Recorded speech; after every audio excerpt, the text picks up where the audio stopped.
Hello friends, स्वागत है आपके अपने यूट्यूब चैनल न्यू स्टडी इरा में। फ्रेंड्स, मैं कन्हैया कुमार। मैं आज आपको ट्रायंगल के बारे में बताऊंगा। इंग्लिश में ट्रायंगल क्या होते हैं, what is triangle and classification of triangle. Triangle कितने प्रकार के होते हैं उसके बारे में और उसकी सारी परिभाषाएं के बारे में मैं आपको बताऊंगा विथ एग्जाम्पल के साथ। तो फ्रेंड्स, देखेंगे ट्रायंगल का डिफिनीशन। तो देखिए आपने, व्हाट इज ट्रायंगल। ये ट्रायंगल का मैं डिफिनीशन लिख दिया हूं, यानी त्रिभुज किसे कहते हैं। ऐसे जनरली हम हिंदी में जानते हैं, तीन भुजाओं से घिरे हुए समतल क्षेत्र को त्रिभुज कहते हैं। इसमें तीन साइड होते हैं, तीन रेखाओं से बंद आकृति जो होती है वो त्रिभुज होती है। वही चीज को मैंने इंग्लिश में लिख दिया है, a close figure formed by joining three line segments is called a triangle. जैसा कि आप पिक्चर में देख सकते हैं, ये मेरा ए बी एक रेखा है और एक ए सी है और एक बी सी है। ये तीनों आपस में मिल के ज्वाइन होके और एक बंद ठोस आकृति बनाता है, ये त्रिभुज हो गया। इसी को मैंने डिफिनेशन में सजा दिया है अच्छी तरह से। फिर से एक बार और देखेंगे, what is a triangle, A close figure formed by joining three line segments is called a triangle. जैसा कि ये उदाहरण में पिक्चर में है। अब मैं देखूंगा आगे क्लासिफिकेशन ऑफ ट्रायंगल, यानी ट्रायंगल को हम कैसे कैसे वर्गीकृत करते हैं, कैसे हम अलग करते हैं। भुजा के विचार से ट्रायंगल कितने प्रकार के होते हैं जिसको साइड कहते हैं, और कोण के विचार से, एंगल के विचार से कितने प्रकार के त्रिभुज होते हैं वो देखते हैं। जैसे देखते हैं इसमें, इसको हम साइड बोलते हैं। ये ए बी एक साइड हो गया, ए सी एक साइड हुआ और बी सी एक साइड हुआ, ये एक मेरा भुजा हो गया। और इसमें ये देख रहे हैं, ये कोण हो गया, ए कोण हो गया, ये मेरा बी कोण हो गया और ये कोण एक सी कोण हो गया। अब हम देखेंगे अकॉर्डिंग टू साइड और अकॉर्डिंग टू एंगल के हिसाब से त्रिभुज कितने प्रकार के होते हैं देखेंगे। तो आगे देखते हैं क्लासिफिकेशन ऑफ ट्रायंगल। जैसा कि मैंने आपको बताया, क्लासिफिकेशन ऑफ ट्रायंगल में बताऊंगा। तो आप देख सकते हैं कि से एक त्रिभुज में तीन साइड होते हैं और तीन एंगल होते हैं, तीन कोण होते हैं।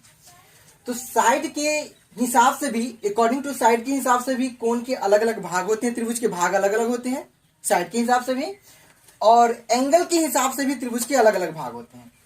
तो मैंने अभी लिखा है, जनरली पहले हम जानते हैं ए ट्रायंगल हैज 6 पार्ट्स। जनरली माने एक त्रिभुज 6 प्रकार के होते हैं। 6 प्रकार के त्रिभुज को हम लोग पढ़ते हैं, इसलिए मैंने लिख दिया है पहले, ए triangle has 6 parts namely 3 sides and 3 angles. जैसा कि 3 साइड हम पढ़ते हैं, 3 भुजा पढ़ते हैं और 3 कोण पढ़ते हैं। जो साइड पढ़ते हैं ना, तो उसके अकॉर्डिंग भी 3 प्रकार के त्रिभुज होते हैं, और जो कोण पढ़ते हैं उसके अकॉर्डिंग भी त्रिभुज 3 प्रकार के होते हैं। तो मैंने लिख दिया यहाँ पे अकॉर्डिंग टू एंगल, यानी कोण के विचार से, कोण के अनुसार त्रिभुज कितने प्रकार के होते हैं वो। तो अकॉर्डिंग टू एंगल, कोण के विचार से त्रिभुज 3 प्रकार के होते हैं। एक्यूट एंगल ट्रायंगल जिसको हम न्यून कोण कहते हैं, और दूसरी राइट एंगल ट्रायंगल जिसको हम समकोण त्रिभुज कहते हैं। उसके बाद ऑब्ट्यूज एंगल ट्रायंगल जिसको हम अधिक कोण त्रिभुज कहते हैं। तो ये मेरा रहा अकॉर्डिंग टू एंगल। अब हम बताएंगे आपको अकॉर्डिंग टू साइड, यानी साइड के अनुसार त्रिभुज का नाम क्या होता है, त्रिभुज कितने प्रकार के होते हैं वो मैं बताऊंगा। ऐसे जनरली साइड के हिसाब से भी और एंगल के हिसाब से 3 होते हैं, यानी कुल मिला के 6 होते हैं। तो एंगल के हिसाब से आप देख लिया, अब आप देखेंगे साइड के हिसाब से अकॉर्डिंग टू साइड। तो आप अभी देखे थे अकॉर्डिंग टू एंगल, मतलब अकॉर्डिंग टू एंगल कोण के विचार से त्रिभुज कितने प्रकार के होते हैं, मैंने आपको बताया था अकॉर्डिंग टू एंगल। अब हम आपको बता रहे हैं अकॉर्डिंग टू साइड, यानी भुजा के विचार से त्रिभुज कितने प्रकार के होते हैं। तो भुजा के विचार से भी त्रिभुज 3 प्रकार के ही होते हैं। जैसे इक्विलेटरल ट्रायंगल, समबाहु त्रिभुज इसको कहते हैं।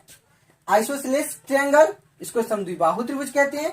इसको स्केलेन ट्रायंगल, इसको विषमबाहु त्रिभुज कहते हैं। तो फिर से एक बार देख लेते हैं ऊपर से, ए triangle has 6 parts namely 3 sides and 3 angles, मतलब 3 भुजा और 3 कोण। जब 3 भुजा और 3 कोण है, तो 3 भुजा और तीनों कोण के हिसाब से भी त्रिभुज 6 प्रकार के कुल मिला के हो जाते हैं। अकॉर्डिंग टू एंगल आप अभी देखे थे, अब अकॉर्डिंग टू साइड देख रहे हैं, इक्विलेटरल ट्रायंगल, समबाहु त्रिभुज, आइसोलेसिस ट्रायंगल, समद्विबाहु त्रिभुज और स्केलेन ट्रायंगल, विषमबाहु त्रिभुज।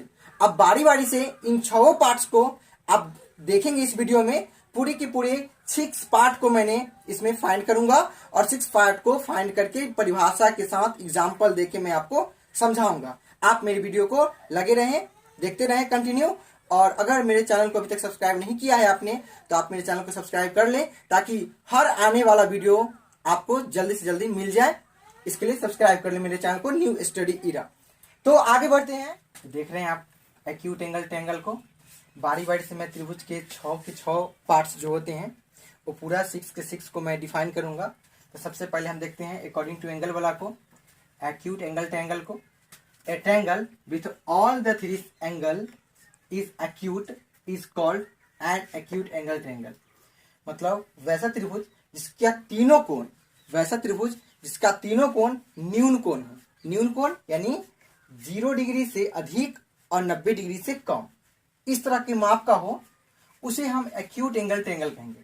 अब यहाँ पे आप देख सकते हैं, यहाँ पे 50 डिग्री लिखा हुआ है, 60 डिग्री है और ये 70 डिग्री है। ये सब के सब न्यून कोण है, इसलिए ये एक्यूट एंगल ट्रायंगल है। अगला बढ़ते हैं राइट एंगल ट्रायंगल की तरफ, मतलब समकोण त्रिभुज के बारे में। A triangle one of whose angle is a right angle is called right angle triangle. मतलब वैसा त्रिभुज जिसका एक कोण समकोण होना चाहिए, वैसा त्रिभुज जिसका एक कोण समकोण होना चाहिए, उसे हम राइट एंगल ट्रायंगल कहेंगे, उसे हम समकोण त्रिभुज कहेंगे। यहाँ पे पी क्यू आर मेरा एक त्रिभुज है जिसमें आप देख सकते हैं कोण क्यू ये 90 डिग्री को फॉलो कर रहा है, 90 डिग्री को दिखा रहा है, तो ये मेरा हो गया राइट एंगल ट्रायंगल। अब बढ़ते हैं ऑब्ट्यूज एंगल ट्रायंगल, मतलब अधिक कोण त्रिभुज। अधिक कोण त्रिभुज, ए triangle with one obtuse angle is called an obtuse angle triangle. इसमें क्या होता है अधिक कोण त्रिभुज में? वैसा त्रिभुज जिसका एक कोण अधिक कोण हो, अधिक हो मतलब 90 डिग्री से अधिक और 180 से कम, 90 डिग्री से अधिक और 180 डिग्री से कम, तो ये मेरा हो गया ऑब्ट्यूज एंगल ट्रायंगल, मतलब अधिक कोण त्रिभुज। जहां पे आप देख रहे हैं कोण बी मेरा है, जो ये कोण बी 110 डिग्री को इंडिकेट कर रहा है, तो ये रहा मेरा obtuse angle triangle, right angle triangle, acute angle triangle. अब हम पढ़ेंगे according to side. According to side के हिसाब से त्रिभुज का जो 3 होता है, अब उसको हम बारी बारी से फाइंड कर रहे हैं। आप मेरे साथ, मेरी वीडियो के साथ लगे रहेंगे। चलिए, तो अब देख रहे हैं आप अकॉर्डिंग टू साइड के हिसाब से इक्विलेटरल ट्रायंगल, मतलब समबाहु त्रिभुज। ए triangle with all the 3 sides of equal length is called an equilateral triangle. वैसा त्रिभुज जिसके तीनों साइड, जिसकी तीनों भुजाएं बराबर हो, उसे हम इक्विलेटरल ट्रायंगल कहेंगे। जैसे आप देख रहे हैं एग्जांपल में, P Q 5 centimetre, P R 5 centimetre और क्यू आर 5 सेंटीमीटर, यानी इसकी तीनों भुजाएं आपस में बराबर है। पी क्यू बराबर क्यू आर बराबर पी आर बराबर 5 सेंटीमीटर। तो इस प्रकार के त्रिभुज हो गया मेरा equilateral triangle. A triangle with all the 3 sides of equal length is called an equilateral triangle. अब देखते हैं आइसोस्केलेस ट्रायंगल। इसमें देखते हैं समद्विबाहु त्रिभुज, इसको कहते हैं समद्विबाहु त्रिभुज। ए triangle with 2 sides of equal length is called an isosceles triangle. जैसे देखते हैं एग्जांपल में देख सकते हैं, पहले हिंदी परिभाषा जान लेते हैं। जिस त्रिभुज का 2 भुजाएं आपस में बराबर हो, जिस त्रिभुज का 2 भुजाएं आपस में बराबर हो, वैसे त्रिभुज समद्विबाहु त्रिभुज कहलाते हैं। जैसे A B 5 centimetre, A C 5 centimetre और बी सी यहाँ पे 4 सेंटीमीटर। जो ये भुजा, ये दोनों भुजा के इक्वल नहीं है। यहाँ पे भी मैंने दिखा दिया है, A B equal to A C equal to 5 centimetre और B C equal to 4 centimetre. ये रहा मेरा समद्विबाहु त्रिभुज। अब देखते हैं scalene triangle. All the 3 sides of a triangle are different length is called scalene triangle. मतलब वैसा त्रिभुज जिसके कोई भुजा आपस में बराबर ना हो, वैसा त्रिभुज जिसके कोई भुजा आपस में बराबर ना हो, उसे हम विषमबाहु त्रिभुज कहते हैं। जैसे एग्जांपल में देख रहे हैं फिगर, पी क्यू आर एक त्रिभुज है, इसमें पी क्यू का माप है 4 सेंटीमीटर, पी आर का माप है 5 सेंटीमीटर और क्यू आर का माप है 6 सेंटीमीटर। यहाँ भी मैंने लिख दिया है P Q equal to 4 centimetre, PR 5 centimetre, QR 6 centimetre. इसके भुजाओं का माप अलग अलग है सबका। समबाहु त्रिभुज में जिसकी तीनों भुजा बराबर है, लेकिन कंडीशन एक रहता है समबाहु त्रिभुज में, इसका तीनों कोण जो होता है ना समान हो जाता है। जैसे इसका 60 डिग्री होता है, ये भी 60 डिग्री रहेगा और ये भी 60 डिग्री रहेगा, इसके तीनों कोण बराबर होता है।